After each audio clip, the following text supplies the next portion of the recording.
What's up, everybody? I hope that you're having a great summer so far. Now that the summer is starting to arrive in Boston, I'm trying to spend as much time as I can at the beach. It's become a big part of my relaxation routine. A lot of you know Revere Beach, just north of Boston, is my spot. I love it because I can park the car and literally in 10 feet have my feet on the sand. And my routine is really simple. I like to walk along the water's edge for about a mile and then dip in the ocean for a little bit and then sit in the sand, dry off, do some breathing exercises, and then walk back and head home. And I feel like, I prioritize relaxing, I prioritize working hard as well.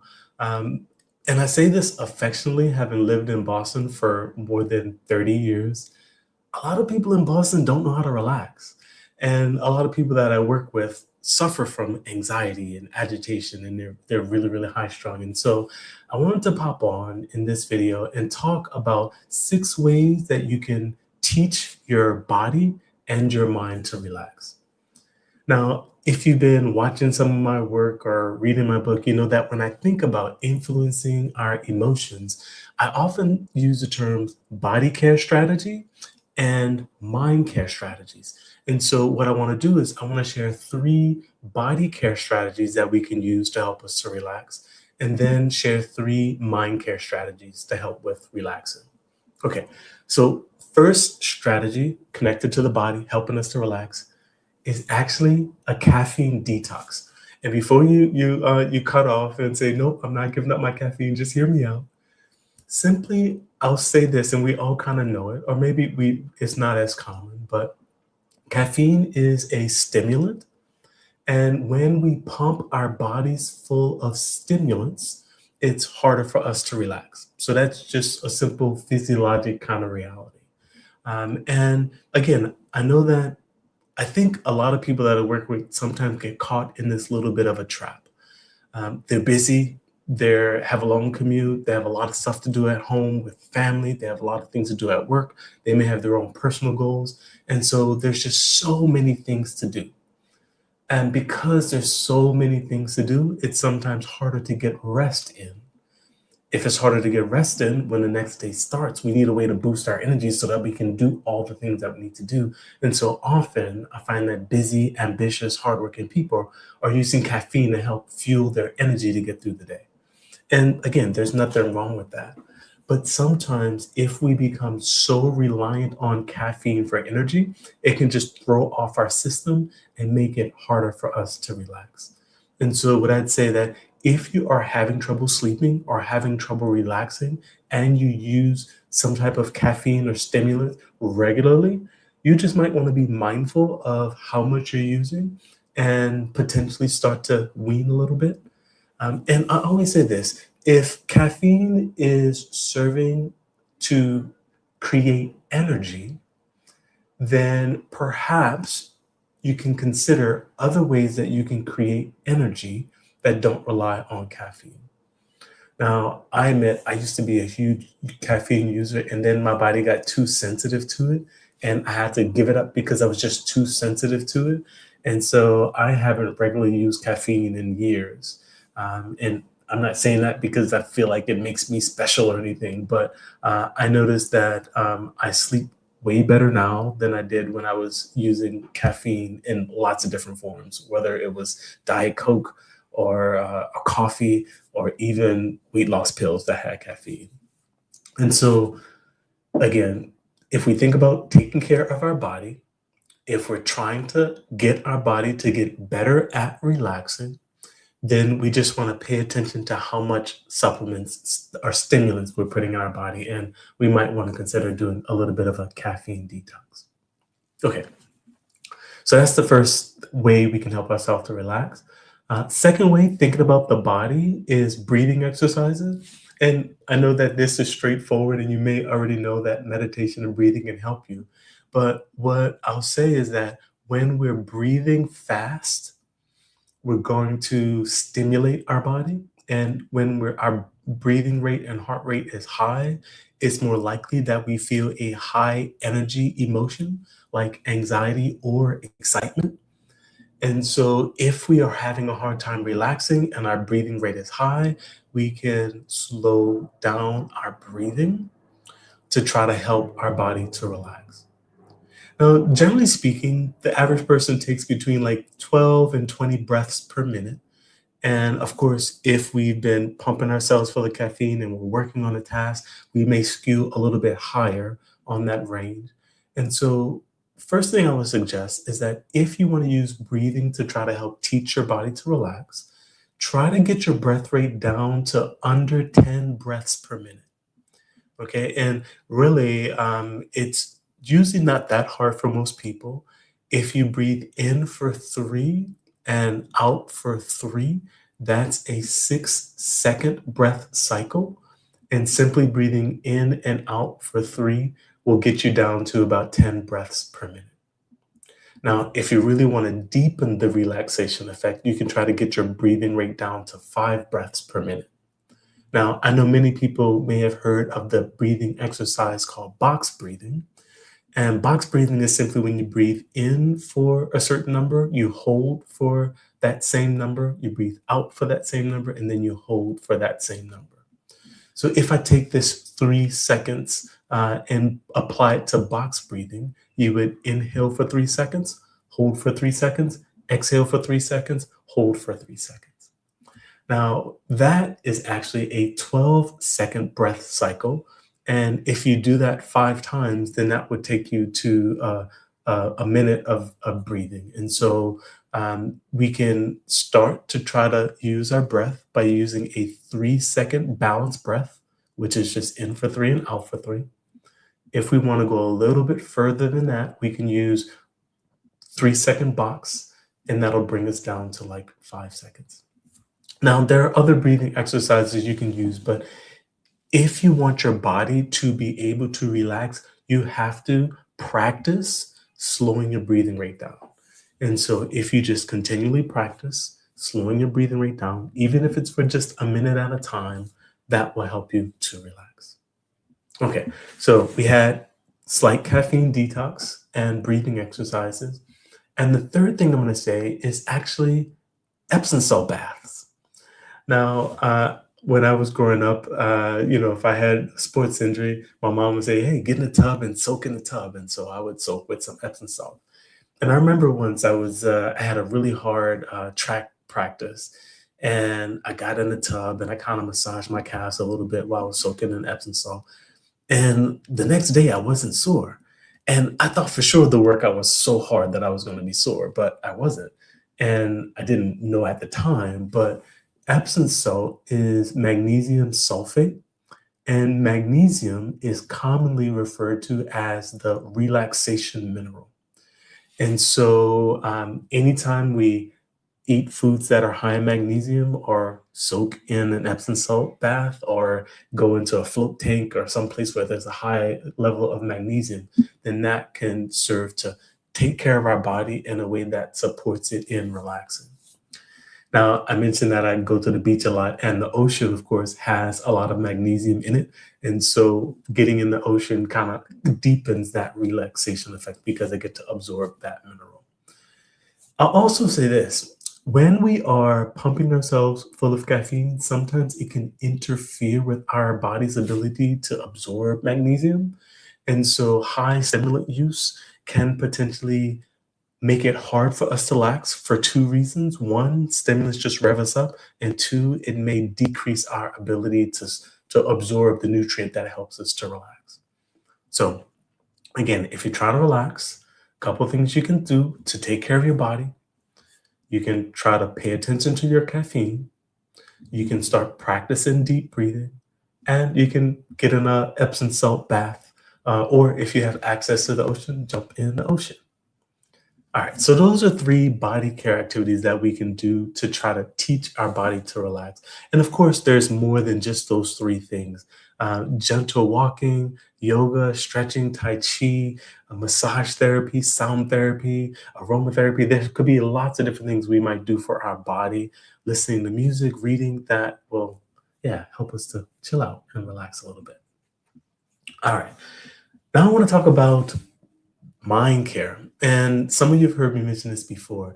Because of my background as a physical therapist and personal trainer, when I started working with clients in regards to their stress, I tended to think just about body care. Get a massage, meditate, get some sleep.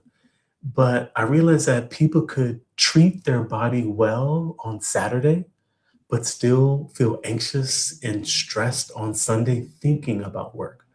And so, in addition to body care strategies, we also need mental care strategies because if our uneasiness, anxiety, and stress is being driven by our mind, then we need a strategy that addresses our thinking. And so, the first strategy, our first tip for helping our mind to create more relaxation is called decatastrophizing. And I know I mentioned that word before, but what I'll say is that whenever we are thinking about the worst case scenario, it's going to be a lot harder for us to feel relaxed. And so, decatastrophizing is a way to help train us to not solely focus just on the worst case scenario.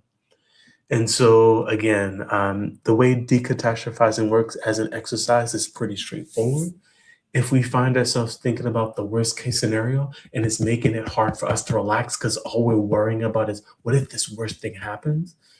To start decatastrophizing, we would think about the best case scenario and then we would think about the likely case scenario. And thinking about the best and likely case scenarios doesn't eliminate the possibility that the worst case can happen, but the overall picture becomes more positive. And when the overall picture in our mind is a little bit more positive, then it makes it easier for us to relax and be grounded and act from that place versus just the extreme worry, nervous, anxious place. Okay, so that's one thing that you can practice. And I'll say this because I've been practicing decatastrophizing a lot. My brain never goes quite extremely negative as some other people's brain might happen when the exact same scenario hits. And so I'll just use numbers as an example. Like, let's say that 0 is neutral. When I catastrophize, I might go down to like negative 30 or negative 40, whereas some people might go to negative 100. And it's just like, oh my goodness. And so I still sometimes think that bad things can happen, and I still worry about, negative consequences. But I just think because I practice thinking about the good and the likely scenarios, that I never go quite as deep into that negativity hole as other people. And so, again, my baseline reaction to hard things is, again, more positive, even though it's still slightly negative. Okay. Second way we can potentially use our mind to help us to relax. And in my book, many of you know that I talk about thinking patterns as muscles, mental muscles. And there are optimism muscles that support us in feeling more positive emotions. And I want to talk about cultivating serenity, which is one of your optimism muscles. And what I'll say is that serenity is tied to acceptance, but in American culture, we tend to pride ourselves on striving to change everything as our main path to happiness and positive emotions. And so we get into a mindset of strive, strive, strive, work, work, work. If we see something, we say it's unacceptable, and then we work, work, work until we get it to be exactly how we want it to be. And striving has benefits, and striving is important. It's a definitely a way that we can feel joy, contribution, achievement, competence, mastery. And so striving is an important part of keeping us mentally healthy and mentally strong. But if we only strive and we never rest, then eventually that takes a toll on us physically and mentally. And so I love the serenity prayer as a philosophy for life. Give me the strength to change the things I can, the courage to change the things I can. The I always mess with the quote, probably just because I'm on the spot. But hopefully, you know how the serenity prayer works. But the important part is to have wisdom to recognize the things that we can't change and to just develop some acceptance around them. And as we get better at developing acceptance, then that will help us to relax. Now, you don't have to accept everything. There may be things that you see in the world. There may be things that you see at work. There may be things you see personally or with family that you feel you want to change and improve. And by all means, that is an important part of life. And we should be trying to strive to change those things. But if, again, there's no place in your mind for acceptance, then there's not going to be any room for peace. And so, in order to have some level of peace, we have to have some level of acceptance. Okay, last thing from a mind perspective is another optimism also, it's faith. And faith is an antidote to anxiety. And if we tend to have a hard time relaxing and being anxious and nervous, then potentially strengthening our faith is a way that we can help our mind to relax a little bit more. And we can place faith in lots of things. We can place faith in technology. We can place faith in other people. We can place faith in ourselves. We can place faith in a higher power. Now, here's a simple example. If we think about placing faith in other people, if we're a parent, a coach, a leader, and we don't have any faith in other people, we're going to feel anxious all the time. And we're going to feel that we have to fix all their problems or micromanage all their situations. And if we feel like we're driven to fix and control everybody, that's a mindset that will never let us rest. And so developing a little bit of faith in others is one way we can start to relax. As a coach, I know when I started, I wanted to fix everybody. And it came from a place of compassion. I just wanted people to get healthy. I wanted people to reach their goals. I wanted people to be successful. And I took it upon myself. I said, it's my responsibility that everybody I know has success. And I'm thinking of there was a client that came to me in the gym who had polycystic ovary syndrome. And I was like, what's that? And because I felt this pressure to help and fix the problem, I went to Barnes and Nobles. I bought a book on PCOS. I read it because I felt like I have to know everything. I have to fix everything. But she had good doctors and she was a smart and capable person. And if I had just placed faith that she would figure it out on her own and with the support of her doctor be fine, then that would have allowed me to relax a little bit. And as it turned out, her doctor was able to help her. She figured it out on her own. And together, yeah, we continued working and she actually reached her goals. And so putting faith in other people takes some pressure off us and helps us to relax. By the same token, when we put faith in ourselves, it helps us to relax. I think sometimes we feel that we have to constantly learn and improve or prove ourselves. And it's, again, a type of mindset that never lets us rest. If we're never good enough and we don't have faith in ourselves, then we constantly have to learn, we constantly have to grow, we constantly have to improve.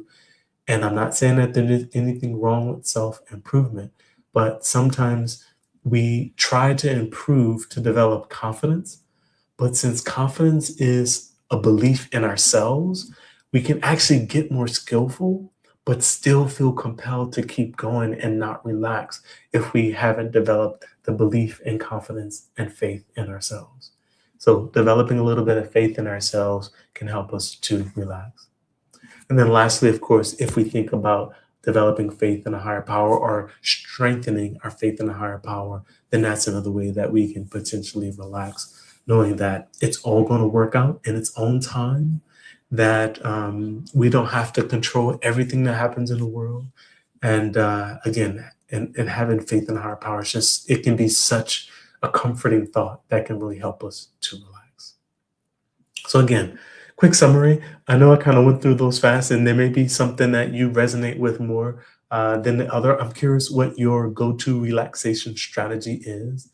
But again, if we think about trying to relax, we can do it through our body. We can do it through our mind. From a body perspective, the three things that I highlighted was paying attention to how much caffeine you ingest, using deep breathing to teach your body to slow down and relax, And also making sure that you eat a diet that's good with magnesium and maybe even get in an Epsom salt bath. Then, from a mind perspective, practicing decatastrophizing, thinking about the best case and a likely case scenarios, can help us to relax. Practicing acceptance can give us a little bit more serenity and peace. And practicing faith can be an antidote for anxiety. So I hope that was helpful. Again, I'm curious for you, how do you like to relax? Do you tend to lean more on body care strategies like massage or meditation or something like that? Or do you tend to lean more on cognitive or mental strategies? And so let me know in the comments what your favorite relaxation strategy is. And uh, you'll definitely find me at the beach. All right, take care, y'all. Talk to y'all later.